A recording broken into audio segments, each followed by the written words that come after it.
Welcome to the BCU Wildcat Football Insider. I'm Lynn Thompson, along with our head football coach, Terry Sims.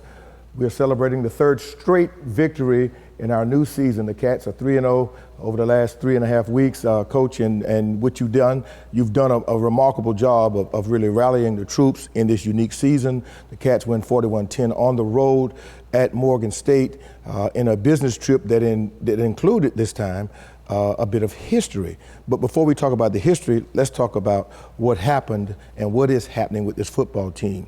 2 consecutive 41-10 wins, 3 wins in a row, and you seem to have regained some momentum, and more importantly, Coach, gotten some ball players back.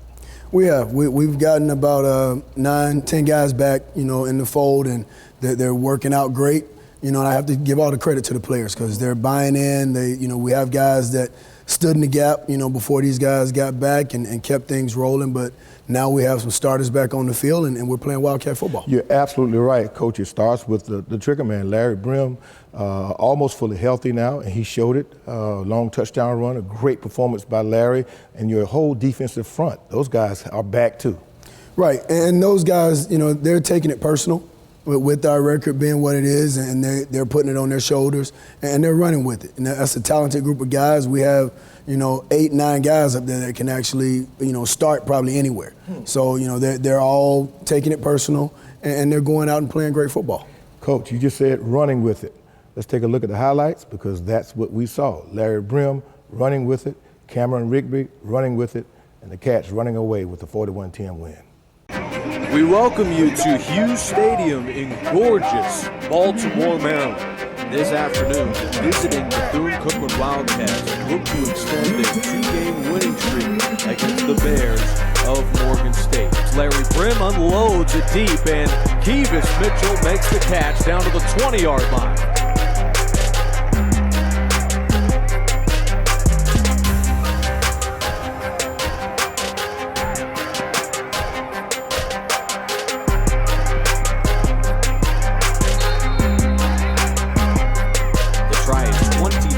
Field goal, low snap, but the kick is up and good.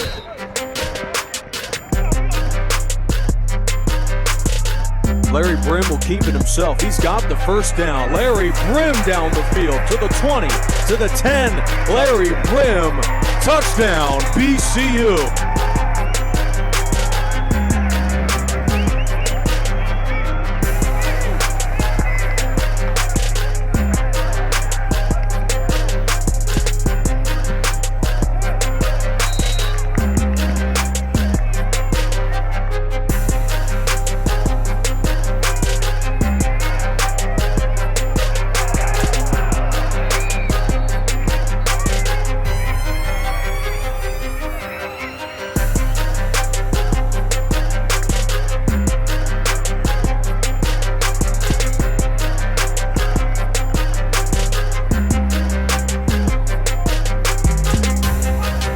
Shotgun snap here for Chris Andrews, and down he goes, twisted to the turf by Kevin Thompson.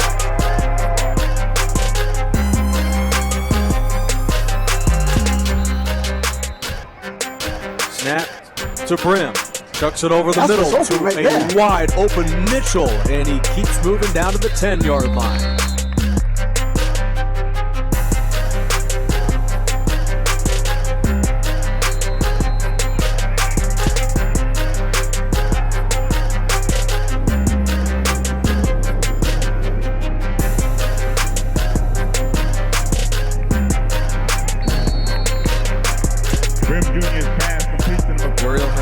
Already made one today from 23. This one's from 25.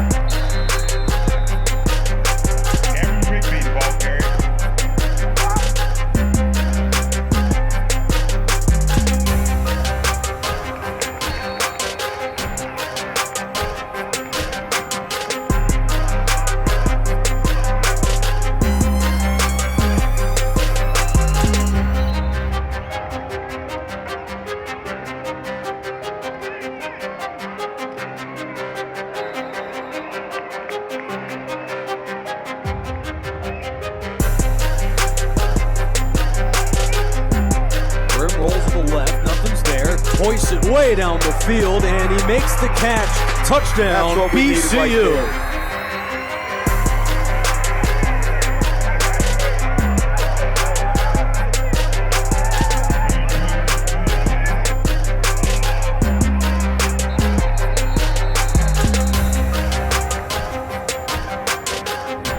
Williams floats it deep down the field, going into the end zone to Wilson.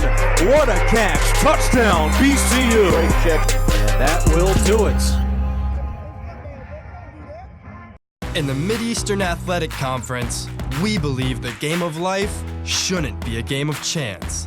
That's why we're taught to work as hard in the classroom as we do on the field. Because you're not just playing for the trophy, you're playing for the ultimate prize, your future. The Mid-Eastern Athletic Conference, 13-member institutions, 16 championships, one goal, educating student athletes for the game of life. At BCU, every game is a life lesson. A chance to show faith, respect, and sportsmanship. It's bigger than winning or losing. There's life beyond the game. Opportunities beyond the classroom. Responsibilities to our community. On a much larger stage. As ambassadors to the world. Leaders, champions, we are Wildcats. And we believe in faith, integrity, and love. Enter to learn, depart to serve. That's the Bethune-Cookman way. Go Wildcats! The Florida Blue Florida Classic returns to Orlando on November 19th. Florida Classic Weekend reunites the Florida A&M Rattlers and the Bethune-Cookman Wildcats for the biggest rivalry in HBCU sports. You have to be there to see the world-famous Marching 100 and the Marching Wildcats in a halftime show that cannot be missed. Tickets start at just $15 while supplies last. Get yours today at floridaclassic.org. The DNA of Bethune-Cookman comes from the heart of a great woman whose legacy lives on today in each and every Wildcat. I leave you love. I leave you hope. I leave you a thirst for education. I leave you faith. I leave you, finally, a responsibility to our young people. Great leaders always leave something for others to follow. What will you leave us?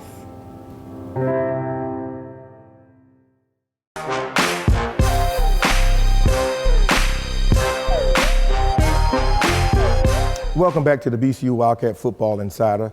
The Cats win 41-10 at Morgan State University, their third consecutive win and third consecutive conference win. And Terry, you felt real good about it going into the game, but post-game, you felt that we accomplished exactly what you wanted us to accomplish, and even better yet, the second consecutive game, no turnovers, no major injuries.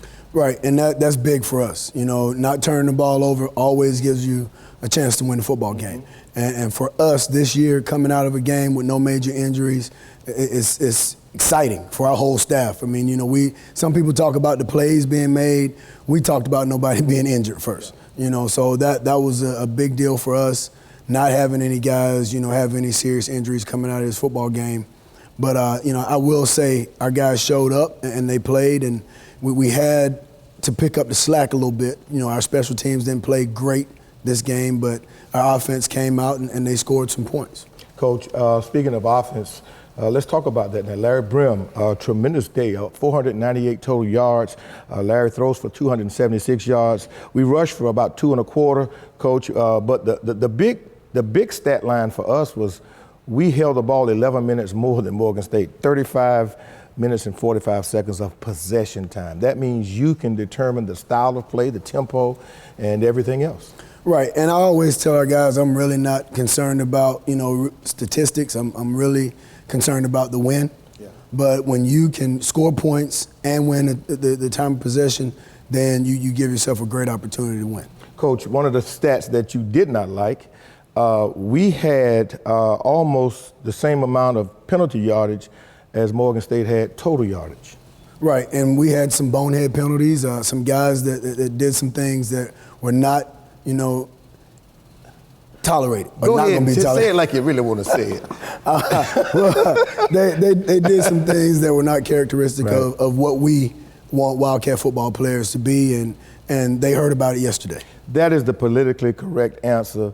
If you really want to find out, we'll do the Wildcat Football Insider after dark. How's that? But Coach, let's talk about this. There are about 4 penalties on the defensive side of the play that were really aggressive penalties. There was, I think, 2, intentional fouls right at the out of bounds line. Right, and you know, I won't get into talking about officials, but anytime they're on this side of the white line, they're still legal. And I think a couple of times the 2 fouls you're talking about, those guys were actually hit. They made contact inbounds and they drove them out of bounds. And the flags were thrown, but I'm not getting on our guys for that because they're playing aggressive and I don't want to take that away from them. Okay, let's go to the opening drive, Coach. We get the football. We drive completely down the field. A great third down call that gets us a touchdown on a screen pass, and they call holding on Philip Norman. We were in the end zone. It was. I know we don't want to get into that, but I guess holding can be a judgment call. And though we back up and get back down inside the 2-yard line on a 4th and goal from the 2, and we get a illegal procedure penalty. Right, and when you have a big guy like Phillip and he's blocking a defensive back, they're always going to look for, a penalty there. And you look for a guy like Phillip in that, you have to go back and correct that, and all he need to do is position block him. Just stay in the way. Stay in his way. He's big as a house, so the kid can't get around him, right? Right, and JT would have walked in end zone just as he did.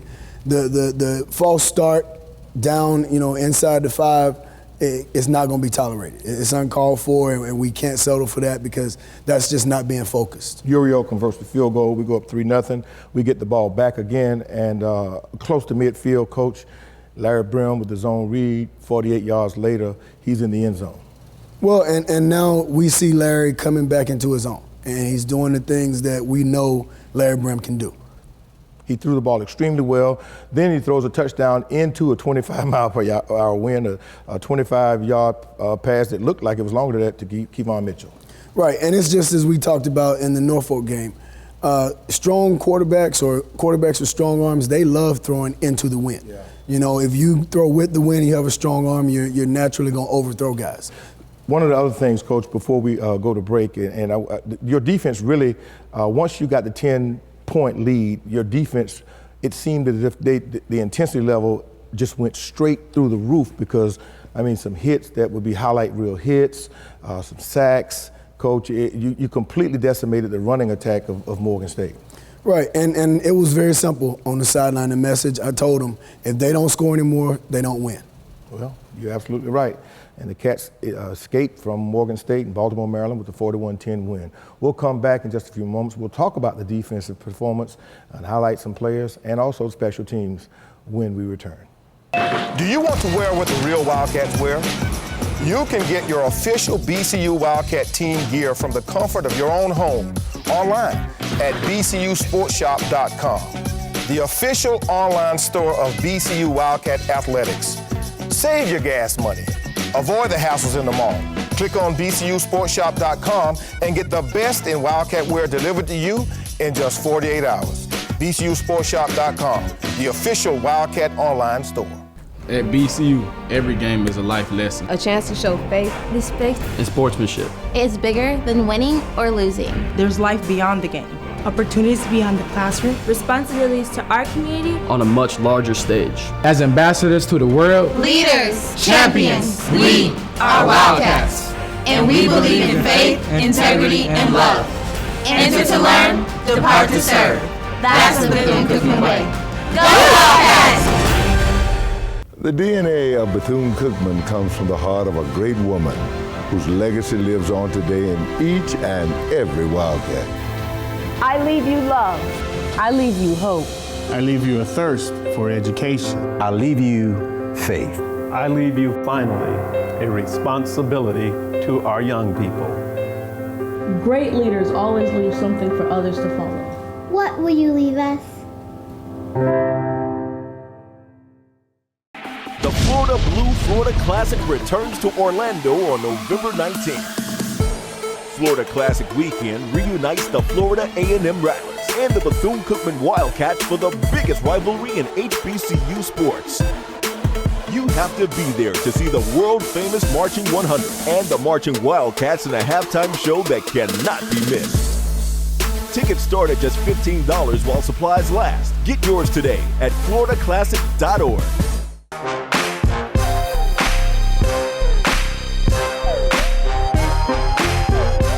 Welcome back for the second half here of the Wildcat Football Insider. Lynn Thompson and Terry Sims here. 41-10, the Cats win it in Baltimore, Maryland. Coach, I tell you, we did catch a break, and that break was Florida weather. Yeah, it was great weather. I mean, I think it was 64 when the game started and sunny, light breeze. It was great football weather. Coach, you know, it was so funny that in the pregame, you show all your skill guys from South Florida. They come out with hoodies on. They come out with layers of clothes as if it's cold.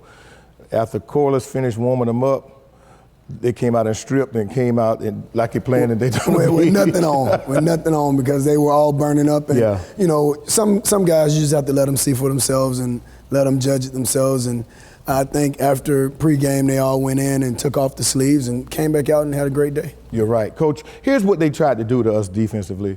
From an offensive standpoint, they attacked the corners on the fade. I noticed several plays. You had both corners playing bump and run.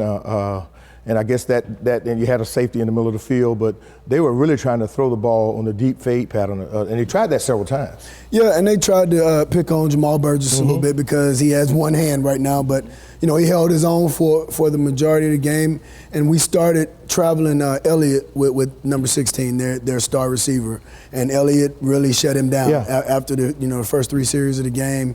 He was really non-existent. They completely abandon the run, and defensively, you know, I guess when we made them one-dimensional, Kevin Thompson takes over 2 sacks, Anthony Myers has 1, Tavion Butler got a fumble recovery, but you had relentless pressure from Womack and everybody who was on that front line.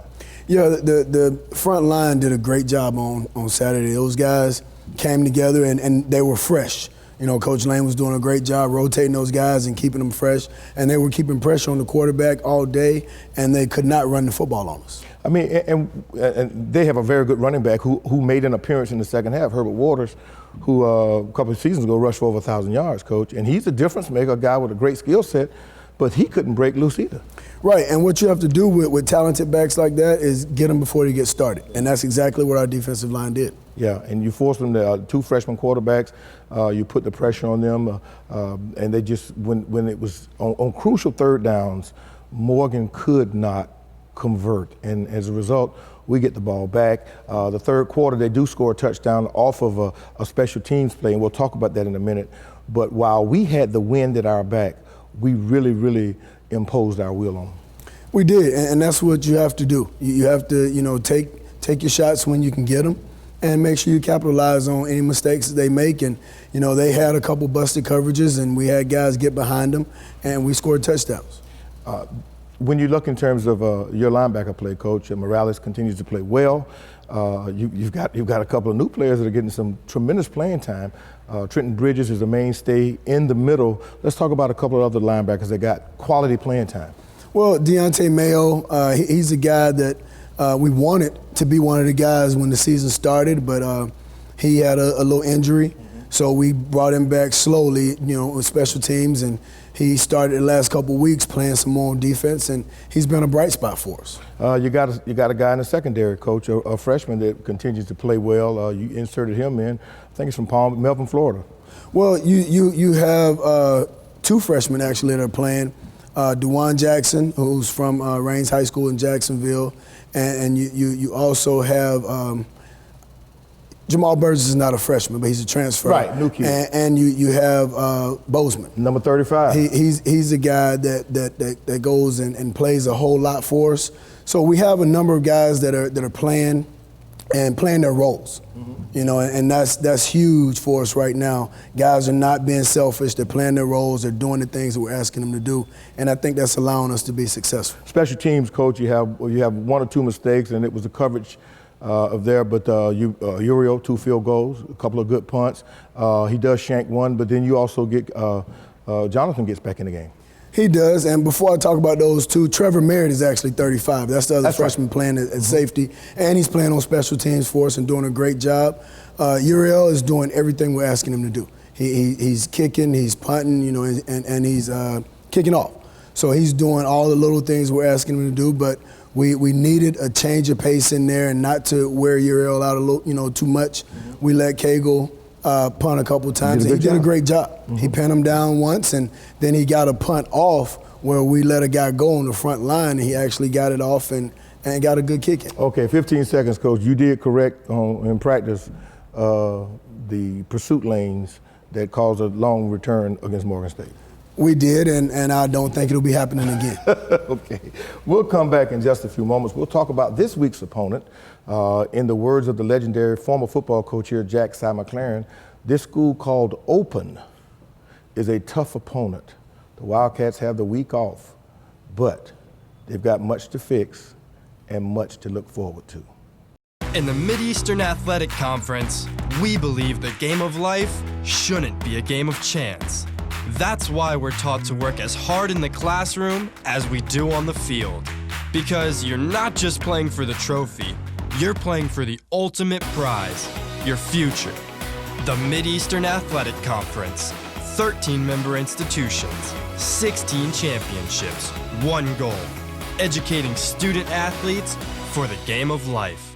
At BCU, every game is a life lesson. A chance to show faith, respect, And sportsmanship. is bigger than winning or losing. There's life beyond the game. Opportunities beyond the classroom. Responsibilities to our community On a much larger stage. As ambassadors to the world, Leaders, champions, we are Wildcats.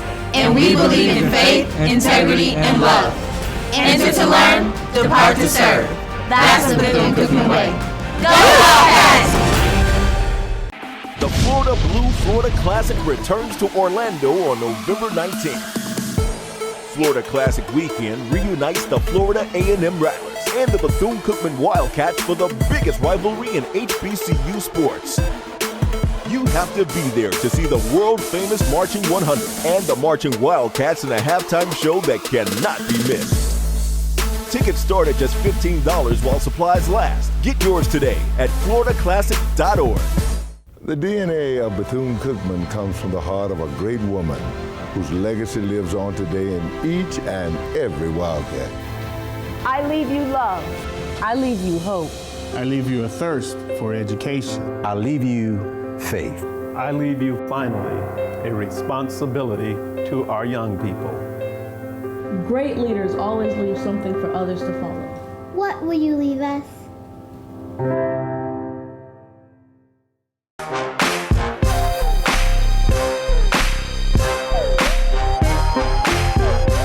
Welcome to the BCU Wildcat Football Insider. We've been talking about the big win on the road in Baltimore, Maryland. The Wildcats win 41-10 over Morgan State University. But during that trip, Coach, we felt it important to expose the Wildcats to a bit of history. And thus we take them to the National Museum of African American History and Culture. And many of them did not understand that there is a room in this massive and phenomenal museum dedicated to Mary McLeod Bethune, and it talks about her great work and the university. How do you think the Cats responded to seeing that? I think to begin with, a lot of them, you know, including myself, we were overwhelmed because of the information in that room and the amount of history that, you know, these guys hear and they see every day walking on this campus, but not, you know, in that capacity. Mm-hmm. And when you see other people enjoying Dr. Bethune and the things that she has set forth, and not just in Daytona and not just with the university, but the things she has accomplished nationwide. Yeah. So I think allowing those guys, and not just the football team, but we took all of the staff, we took the cheerleaders, the managers, the trainers, everybody had an opportunity to go and take part in this, and I think it was a great experience for everyone involved. Coach, to leave the charter plane, to get on the buses, and to pull up to the museum and to get off, and these kids in their maroon Bethune-Cookman University blazers. And I was standing with you when we walked into the museum, and this lady asked, well, who is this group? You know, and when they found out this was Bethune-Cookman University, the response was overwhelming. Those kids virtually became celebrities. They made us take a big team photo in the middle of the museum. How did that make you feel? It made me feel great to give these guys the notoriety that they so well deserve, but also to have them be able to go in and see this history and actually touch it and understand that the grounds they walk on every day, that they are truly sacred grounds. Yeah, you're so right, Coach. And now that museum talks about slavery, talks about the impact of African Americans in sports and so many other areas of human endeavor. It is truly a once-in-a-lifetime experience, and we really wanted to spend more than the 2 hours that we did spend there, but it was a great taste for all of those kids to enjoy. Now, let's talk about the rest of this week, Coach, because you'll shut it down for 2 days, and the staff will be on the road recruiting, and then next week it's all business with the Florida Blue Florida Classic. Right. We'll practice Monday, Tuesday, Wednesday, and then we'll hit the road recruiting, and the guys will have some time off to rest and heal up, and Sunday afternoon we'll get right back at it and start getting prepared for Florida A&M and going to put a great show on the field. Okay, for the Florida Coach, Classic. let me stop you right now. Now you're talking about Sunday afternoon getting prepared. You know good and well, y'all already started, right? Well, we started yesterday. But, yeah, that's the beauty of an open week, though. Isn't right. it? You just have to make sure that you don't lose focus during that open week, and that you do just enough to keep it fresh on the guy's mind and not try and overwhelm them with information that week, and allow some guys to get back and get healthy and hopefully finish out this game without any major injuries again. Yeah, because Florida A&M is probably one of the hottest teams in the league right now, and Alex Woods has turned that thing completely around. Yes, he and his staff are doing a great job with those guys, and I know a lot of folks were down on them early in the year when they lost to Tuskegee, but they have come back and they've been playing some great football, and I think the guys on the team are committed to doing what they need to do, and they're putting a great product on the field right now. Well, you're going to see, not this Saturday coming up, but the following Saturday, you'll see a great product on the field. Both universities will hit the field, the Florida Blue Florida Classic. We're off this week. The Cats will enjoy themselves and rest up, make sure they're able to catch up on some things, and then, hey, we'll meet you in Orlando. So if you can't watch the Florida Blue Florida Classic in person, of course, it'll be on ESPN Classic. If not, if you're traveling, catch us on one of our social media platforms. We'd love to have you following us. Well, that's about it for this week. For Terry Sims and the Wildcats and the Wildcat Nation. We'll see you next time from Orlando. Take care.